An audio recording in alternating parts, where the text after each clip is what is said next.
Hello friends, कैसे हो आप लोग। मैं उमेश कुमार आप सभी का स्वागत करता हूँ अपने यूट्यूब चैनल फ्लुएंसी उमेश में। दोस्तों, आज के इस वीडियो में मैं यूजीसी नेट एनटीए जेआरएफ का फर्स्ट लेसन जो कि पहला पेपर है उसमें फर्स्ट लेसन का शुरुआत करने जा रहा हूँ।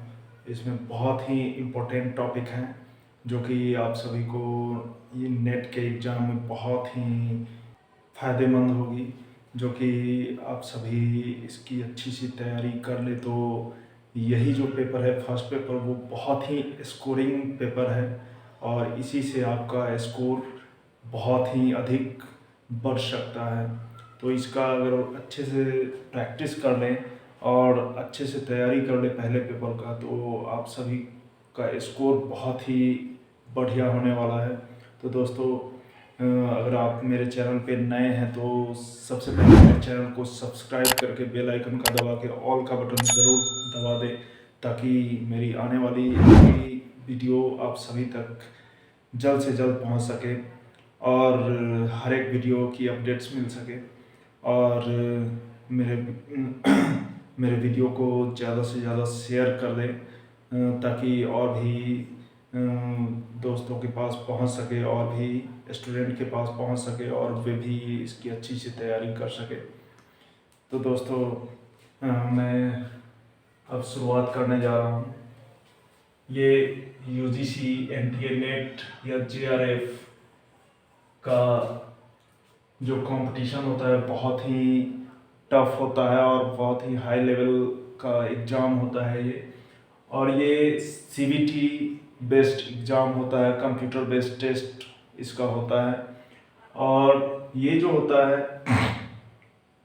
नेट नेशनल एलिजिबिलिटी टेस्ट होता है, राष्ट्रीय पात्रता परीक्षा होती है, इसका हिंदी होता है।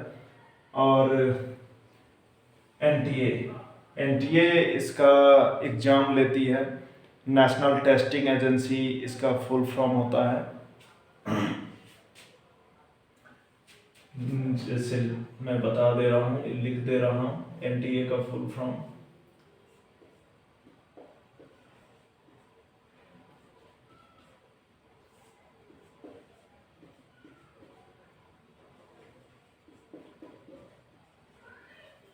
National testing agency.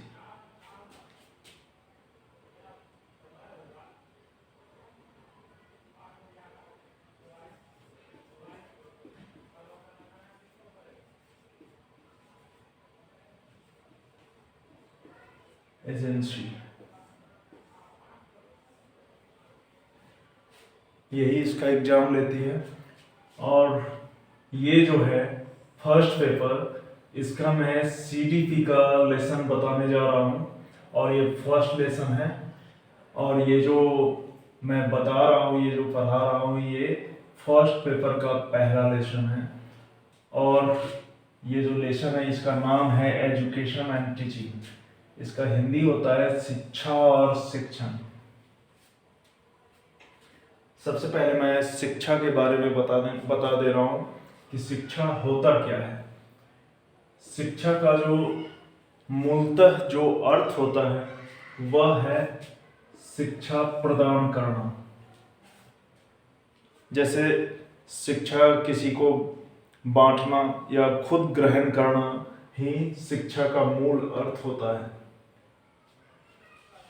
और शिक्षा शब्द की जो उत्पत्ति हुई थी वह शिक्ष शब्द से हुई थी।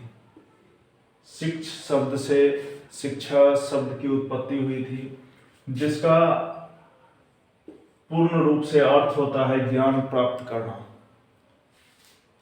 यह ज्ञान प्राप्त करना जो होता है, इससे किसी भी मनुष्य का जो सर्वस्व सर्वांगीण जो विकास होती है वह इसी शिक्ष शब्द से हुई थी, शिक्षा शब्द से हुई थी।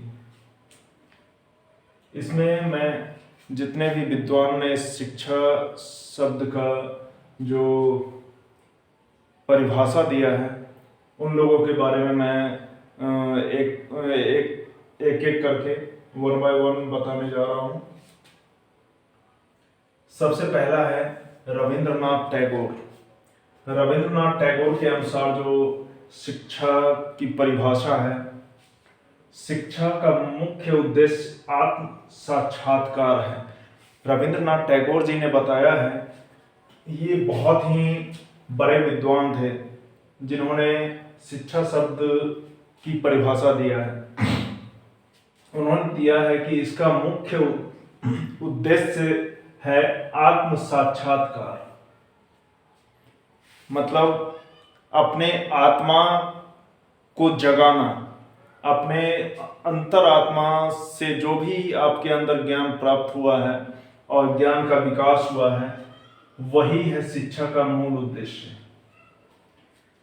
इसमें जो रविंद्रनाथ टैगोर जी ने कहा है, सार्वभौमिक आत्मा की प्राप्ति करना ही शिक्षा का उद्देश्य होता है। जो शिक्षा से अपना मूल रूप से जो आत्मा में सार्वभौमिक यानी कि पूर्ण रूप से अपने आप को शिक्षा के रूप में ढाल लेना ही सार्वभौमिक आत्मा की प्राप्ति करना होता है। यही रविंद्रनाथ टैगोर ने शिक्षा की परिभाषा में बताया है। और दूसरा है स्वामी विवेकानंद जी ने जो शिक्षा की परिभाषा दी है, उसके बारे में मैं आप सभी को बताने जा रहा हूँ। शिक्षा एक व्यक्ति में पहले से ही पूर्णता की अभिव्यक्ति है। अब स्वामी विवेकानंद जी ने क्या कहा है, शिक्षा किसी भी व्यक्ति में जो पहले से पूर्ण रूप से अभिव्यक्त होती है, जैसे वह पूरे संसार में एक दो ही ऐसा होता है जो कि असाधारण व्यक्ति होता है।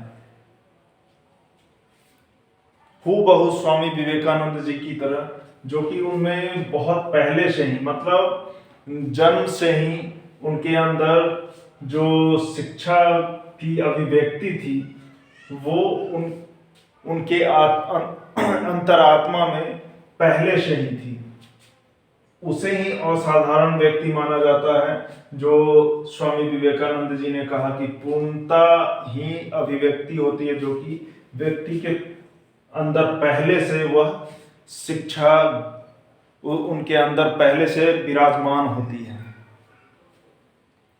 अब अरस्तु ने क्या कहा है शिक्षा की परिभाषा के बारे में?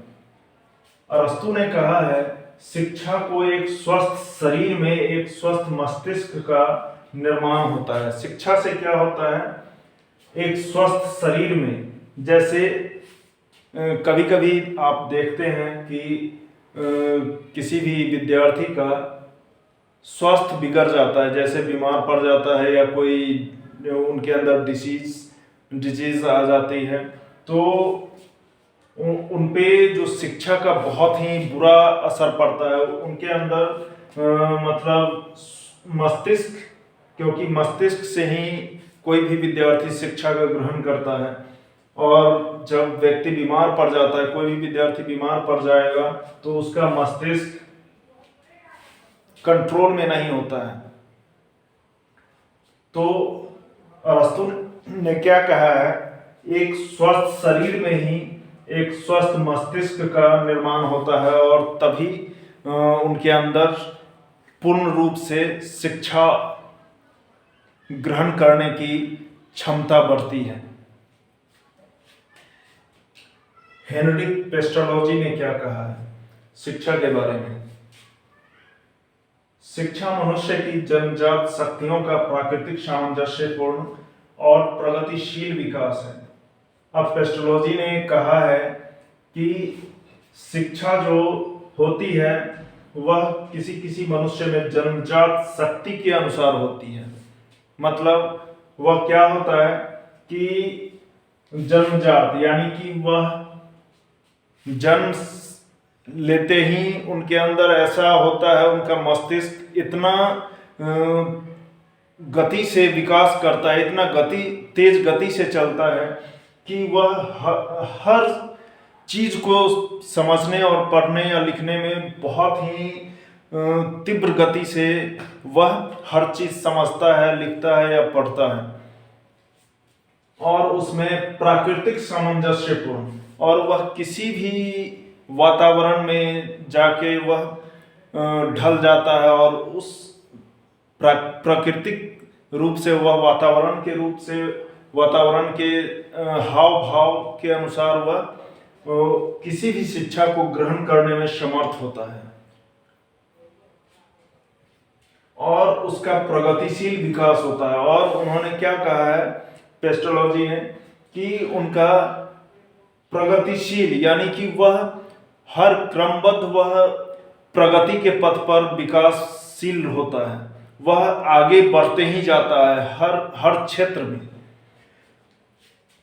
और जॉन डीवी ने क्या परिभाषा दिया है शिक्षा का? शिक्षा को उस शक्ति के रूप में जिसमें एक व्यक्ति के द्वारा पर्यावरण को नियंत्रित करने और संभावनाओं को पूरा करने में सक्षम होता है।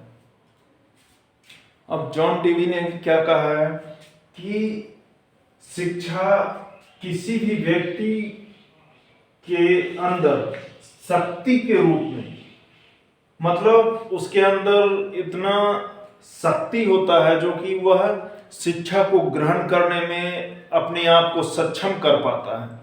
और कितना जो वीकनेस होता है स्टूडेंट, वह अगर उस पर ज़्यादा लोड पड़ जाए पढ़ाई का तो वह बहुत ही आलसपूर्ण हो जाता है और वह पढ़ाई से हिचकिचाने लगता है और वह किसी कारणवश आगे चल के वह कम ही समय में पढ़ाई छोड़ भी देता है। तो ऐसा विद्यार्थी होता है।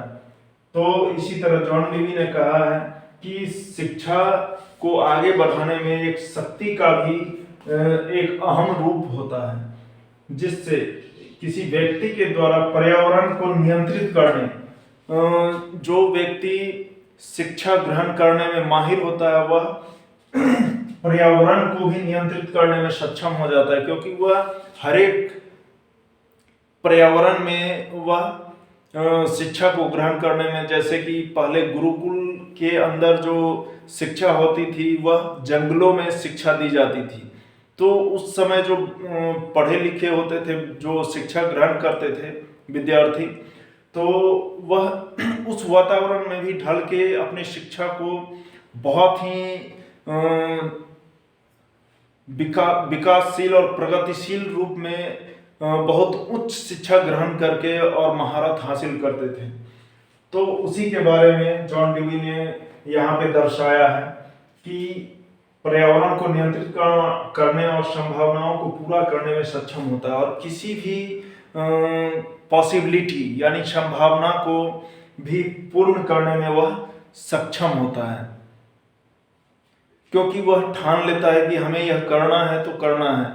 और वैसा ही विद्यार्थी किसी भी पॉसिबिलिटी को करने में सक्षम होता है। अब फ्रॉबेल ने क्या कहा है शिक्षा की परिभाषा में? शिक्षा एक ऐसी प्रक्रिया है जिससे बच्चा अपनी आंतरिक क्षमता को इस प्रकार विकसित करता है कि वह बाहरी वातावरण में सार्थक रूप से भाग ले सके। अब यहाँ फ्रॉबेल ने कहा है कि शिक्षा एक वह प्रक्रिया है जिसमें कोई भी बच्चा अपना इंटरनली रूप से, आंतरिक रूप से जो किसी भी क्षमता को, अपने अंदर जो क्षमता होती है किसी भी विद्यार्थी के अंदर, वह उस शिक्षा को इस प्रकार विकसित करता है कि वह बाहरी वातावरण यानी कि विद्यालय के बाहर का जो शिक्षा होता है, जैसे सामाजिक शिक्षा, उसके बाद खेल का शिक्षा, अनेकों प्रकार का शिक्षा होती है विद्यालय के बाहर, वह उस तरह के वातावरण में भाग लेकर अपनी क्षमता को आगे बढ़ाता है, अपनी शिक्षा ग्रहण करने की क्षमता को आगे बढ़ाता है। जैसे कि यहाँ पे एक नोट में मैंने लिखा है, शिक्षा में मानव व्यक्तित्व का सर्वांगीण विकास होता है। शिक्षा जो होती है वह मानव व्यक्तित्व, किसी भी मनुष्य के पर्सनालिटी को डेवलप करता है। जैसे मनुष्य का जो यहाँ पे सर्वांगीण विकास के बारे में बताया है। शिक्षा, शिक्षित व्यक्ति और अशिक्षित व्यक्ति में बहुत सारा अंतर होता है, वही यहाँ सर्वांगीण विकास में बताया गया है कि जो शिक्षित व्यक्ति होते हैं उसमें अपना एक अलग तरह का पर्सनालिटी होता है, व्यक्तित्व होता है। उनमें बोलने का, चलने का, हंसने का, बात करने का, हर प्रकार का एक्टिविटी अशिक्षित व्यक्ति से बहुत ही डिफरेंट होता है। तो यही सर्वांगीण विकास के बारे में बताया गया है। और अशिक्षित व्यक्ति जो होता है उसमें इन सब चीज़ों का कोई भी ज्ञान नहीं होता है, किससे कैसे बात करना है, नहीं करना है, और कैसा पर्सनालिटी होना चाहिए। और शिक्षित व्यक्ति जो होता है वह जो भी जैसा माहौल देखता है उस तरह का अपना पर्सनालिटी बना के चलता है, उस तरह का अपना बोलचाल, पहनावा, पोशाक, सारा अपना वेशभूषा बदलता है। तो यही है शिक्षा। और शिक्षण के बारे में भी मैं कल आप सभी को बताऊंगा। तो मेरे वीडियो में आप सभी को आशा करता हूं कि आप सभी को अच्छे से समझ में आया होगा शिक्षा के बारे में। और जितने भी विद्वानों ने यहाँ पे शिक्षा की परिभाषा दी है वह बहुत ही महत्वपूर्ण टॉपिक है। दोस्तों, आप सभी को इन सब से भी नेट की परीक्षा में बहुत सारा क्वेश्चन यहाँ से बनते हैं और आप सभी की अच्छी से तैयारी हो सकती है। और आप सब लोग इस पर ध्यान देके अच्छे से प्रैक्टिस कर लेंगे, और अगर नोट करना चाहते हैं तो नोट भी कर सकते हैं इसे। और आज के इस वीडियो में इतना ही। और अगर वीडियो अच्छा लगे तो लाइक ज़रूर कीजिएगा और वीडियो को ज़्यादा से ज़्यादा शेयर कीजिएगा ताकि और भी दोस्तों को ये वीडियो मिल सके और वो भी देख के इसकी अच्छी सी प्रैक्टिस करके वे उन्हें बहुत सारी फ़ायदा मिल सकती है। और आप सभी मुझे कमेंट बॉक्स में अपनी राय भेज सकते हैं। तो दोस्तों, आज के इस वीडियो में इतना ही। तब तक के लिए बाय बाय, गुड नाइट।